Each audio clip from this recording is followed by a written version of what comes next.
ભાષણમાં તમે એમ કીધું કે ઓલો ભાજપનો માણસ જે હતો એ બહેનોને એમ કહેતો હતો કે આ તો ચૂંટણી નિર્દેશને લડવી છે એટલે એ તમને બધેય લઈ જાય. તો ચૂંટણી અમારે એકને જ લડવી છે. અડધી બહેનો અમે જાત્રા લઈ જાય, અડધી બહેનો તમે લઈ જાઓ. તમારે નથી લડવી ચૂંટણી, તમે લઈ જાઓ. કમસે કમ અમારી બહેનોની બાને ફરવા જ મળે.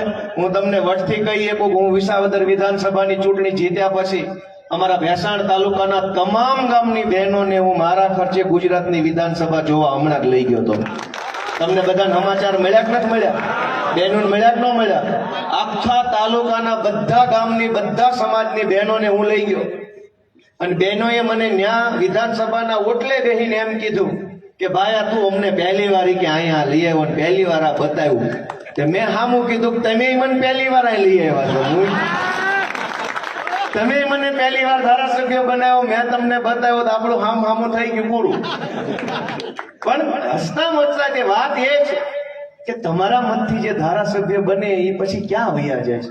મેં અમારી બહેનોના આશીર્વાદનું ઋણ ચૂકવવાની કોશિશ કરી. માં અને બહેનનો માથે હાથ પડે એનું ઋણ કોઈ ન ચૂકવે કે જીવતે જીવ. એ જિંદગીમાં શક્ય નથી. અમારી બહેનોએ મને આશીર્વાદ આપ્યા વિસાવદર ભેસાણની.